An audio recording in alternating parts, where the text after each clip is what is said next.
मेरे प्यारे बच्चे, मैं प्रभु राम हूं, तुम्हारा पिता, अयोध्या से। मेरे लाल, तुम्हें अपने हृदय से लगाकर मैं यह कहता हूं कि तुम अकेले नहीं हो। तुम्हारी हर सांस, हर आह, हर आशा को मैं जानता हूं। वत्स, आज मैं तुम्हें उस सत्य का स्पर्श कराने आया हूं कि प्रत्येक दिन जो तुम्हें मिलता है, वह मेरी ही दी हुई नई कृपा है।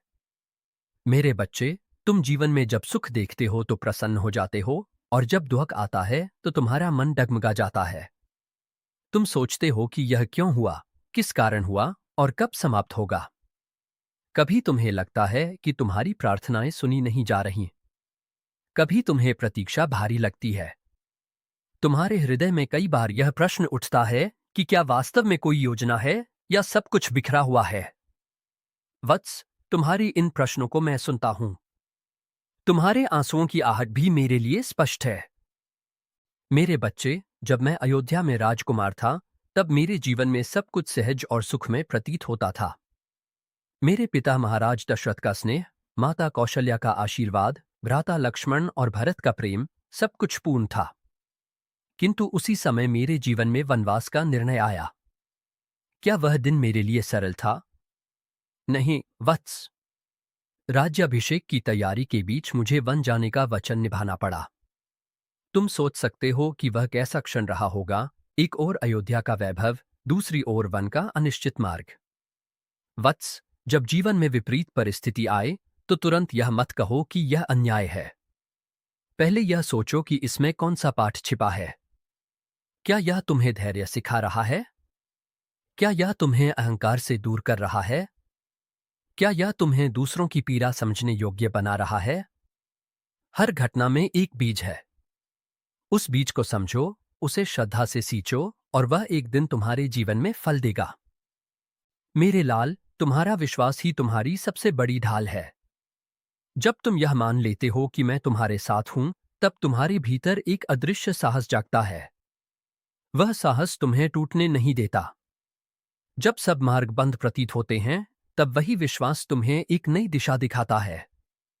जैसे वन में चलते समय लक्ष्मण मेरे साथ थे, वैसे ही तुम्हारे जीवन पथ पर मेरा स्नेह तुम्हारे साथ है। तुम यह मत सोचो कि तुम योग्य नहीं हो या तुम्हारी प्रार्थना छोटी है। शबरी ने केवल जंगली फल अर्पित किए थे, पर उसका प्रेम अनंत था। मैं उसके प्रेम से बंध गया। तुम्हारा हृदय ही मेरे लिए सबसे बड़ा उपहार है।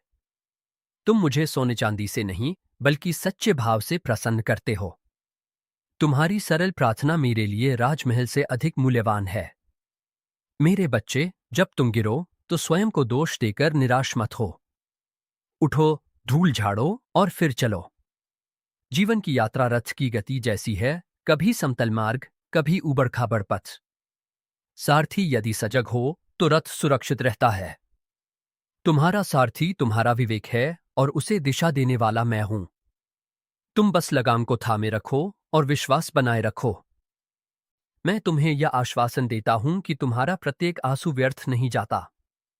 तुम्हारी हर प्रार्थना मेरे हृदय तक पहुंचती है। कभी उसका उत्तर तुरंत मिलता है, कभी समय लेकर मिलता है, परंतु उत्तर अवश्य मिलता है। जैसे बीज बोने के बाद वृक्ष को फल देने में समय लगता है, वैसे ही तुम्हारे कर्मों का फल भी उचित समय पर आता है। वत्स, तुम्हारा जीवन केवल तुम्हारे लिए नहीं है। तुम दूसरों के लिए प्रकाश बन सकते हो। जब तुम कठिनाई में भी धैर्य रखते हो, तो कोई और तुमसे प्रेरणा लेता है। जब तुम दुख में भी आशा बनाए रखते हो, तो कोई और अपने अंधकार से बाहर आता है। तुम्हारा साहस किसी और के लिए दीपक बन सकता है। इसलिए स्वयं को छोटा मत समझो। मेरे प्यारे बच्चे, आगे बढ़ो। भय को अपने पाँव की बेड़ी मत बनने दो। जो बीत गया, उसे मेरे चरणों में छोड़ दो। जो आने वाला है, उसे मेरे भरोसे पर स्वीकार करो। वर्तमान क्षण में अपना श्रेष्ठ कर्म करो। यही तुम्हारा धर्म है, यही तुम्हारा साधन है। मैं सदा तुम्हारे साथ हूं, तुम्हारी हंसी में, तुम्हारे आंसुओं में, तुम्हारी सफलता में, तुम्हारी परीक्षा में। मेरा प्रेम तुम्हें थामे हुए है, भले ही तुम्हें उसका स्पर्श अभी स्पष्ट न दिखे। तुम बस विश्वास रखो। विश्वास में ही शांति है। विश्वास में ही शक्ति है। विश्वास में ही मुक्ति है। अब अपने हृदय को स्थिर करो मेरे लाल। गहरी श्वास लो और अनुभव करो कि मैं तुम्हारे भीतर ही विराजमान हूं। जब भी तुम्हें लगे कि मार्ग कठिन है, मेरा नाम स्मरण करो। तुम्हारे कदम स्वयं दृढ़ हो जाएंगे। तुम्हारा मन शांत हो जाएगा। मैं तुम्हें आशीर्वाद देता हूं, तुम्हारा जीवन अर्थपूर्ण हो, तुम्हारा मन निर्मल हो, तुम्हारा हृदय करुणा से भरा हो। तुम्हें वह साहस मिले जिससे तुम हर परिस्थिति में खड़े रह सको। तुम्हें वह शांति मिले जो बाहरी परिस्थितियों से परे है। सदा स्मरण रखना, प्रत्येक दिन मेरी नई कृपा लेकर आता है। जीवन के सुख और दुख दोनों में मेरी योजना छिपी है। मेरे प्रेम को अपनी शक्ति बनाओ। विश्वास के साथ आगे बढ़ो। मैं तुम्हारे साथ हूं, हर क्षण, हर श्वास में। मेरे बच्चे, कभी कभी तुम्हारा मन थक जाता है। तुम्हें लगता है कि प्रयास बहुत हैं, पर फल नहीं मिल रहा। तुम सोचते हो कि क्यों कुछ लोगों का मार्ग सरल है और तुम्हारा मार्ग कठिन।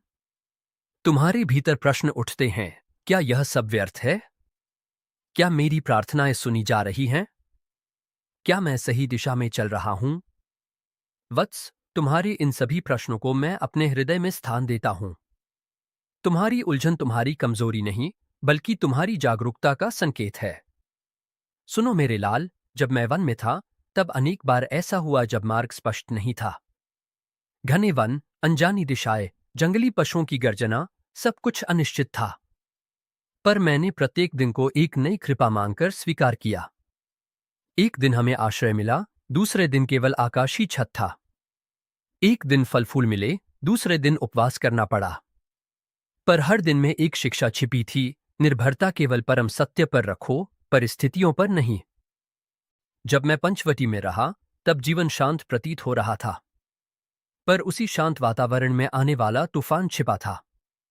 शूरपणखा का आगमन, उसके बाद घटनाओं की श्रृंखला और अंततः सीता का हरण, सब कुछ अचानक हुआ। क्या मैंने उस क्षण सोचा कि यह अन्याय है? हाँ, मेरे हृदय में वेदना थी।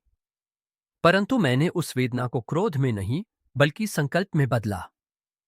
मैंने यह समझा कि यह भी एक योजना का भाग है, जिसे समझने में समय लगेगा। वत्स, जब मैं सीता की खोज में भटक रहा था, तब मेरे सामने जटायु मिला। वह वृद्ध पक्षी था, घायल था, पर उसने धर्म की रक्षा के लिए अपने प्राण दिए। क्या उसका जीवन व्यर्थ गया? नहीं, मेरे बच्चे। उसका बलिदान अमर हो गया।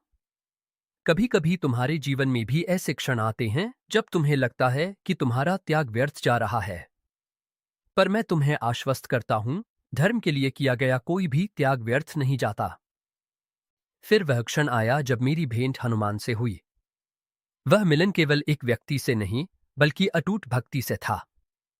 हनुमान ने मुझे केवल एक राजा या योद्धा के रूप में नहीं देखा, उन्होंने मुझे अपने आराध्य के रूप में देखा। उनकी शक्ति उनके शरीर में नहीं, उनके विश्वास में थी। जब उन्होंने समुद्र लांघा, तब वह छलांग केवल दूरी की नहीं थी, वह विश्वास की छलांग थी। मेरे बच्चे, तुम्हें भी अपने जीवन के समुद्र लांघने हैं। तुम्हारे सामने भी विशाल चुनौतियां हैं। पर यदि तुम्हारे भीतर विश्वास है, तो तुम असंभव को संभव कर सकते हो। मेरे लाल, जीवन में सुख और दुख दोनों ही मेरे संदेशवाहक हैं। जब तुम्हें सफलता मिलती है, तो वह तुम्हें यह सिखाने आती है कि कृतज्ञ रहो। जब तुम्हें असफलता मिलती है, तो वह तुम्हें यह सिखाने आती है कि धैर्य रखो। दोनों ही तुम्हारे निर्माण के साधन हैं। जैसे धनुष को खींचे बिना बाण लक्ष्य तक नहीं पहुंचता, वैसे ही कठिनाई के बिना तुम्हारी क्षमता प्रकट नहीं होती। तुम महाभारत का प्रसंग स्मरण करो।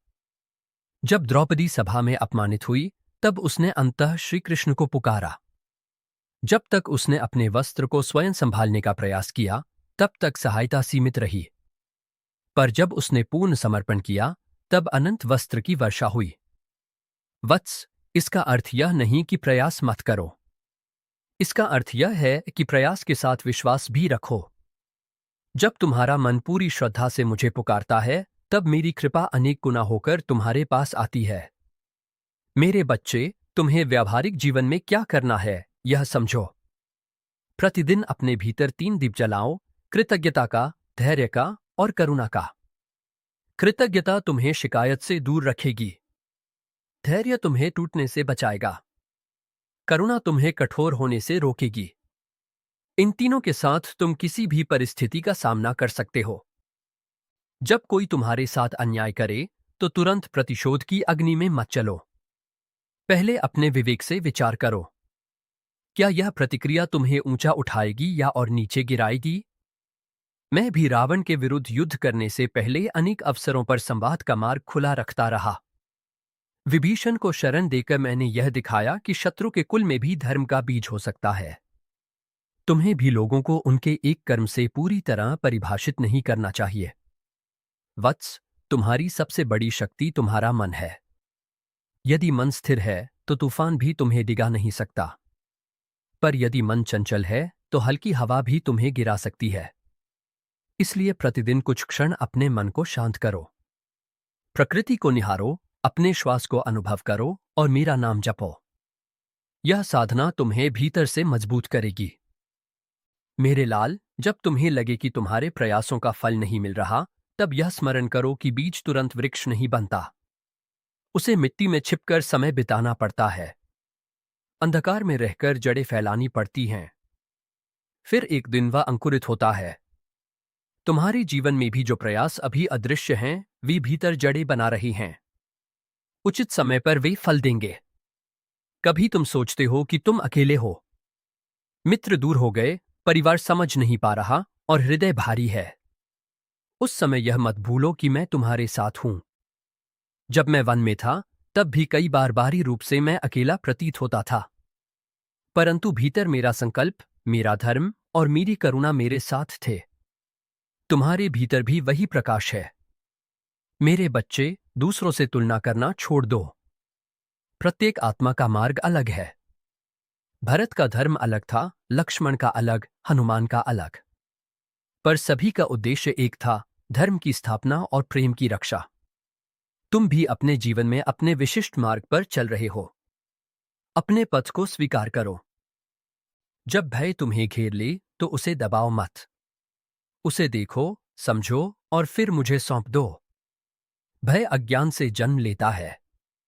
जब तुम जान लेते हो कि मैं तुम्हारे साथ हूं, तब भय का स्थान साहस ले लेता है। साहस का अर्थ यह नहीं कि डर नहीं है, साहस का अर्थ है कि डर के बावजूद तुम सही मार्ग चुनते हो। वत्स, तुमसे मैं यह भी कहता हूं, अपनी वाणी और कर्म में सत्य रखो।